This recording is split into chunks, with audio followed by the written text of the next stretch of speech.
తెలంగాణలో రెండో విడత స్థానిక ఎన్నికలు ప్రారంభమయ్యాయి. మధ్యాహ్నం 1 గంట వరకు క్యూ లైన్లలో ఉన్న అందరికీ ఓటు హక్కు కల్పించనున్నారు.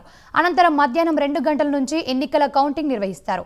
రాష్ట్ర వ్యాప్తంగా 4332 పంచాయతీలు, 29903 వార్డు స్థానాలకు ఎన్నికలు నిర్వహించనున్నారు.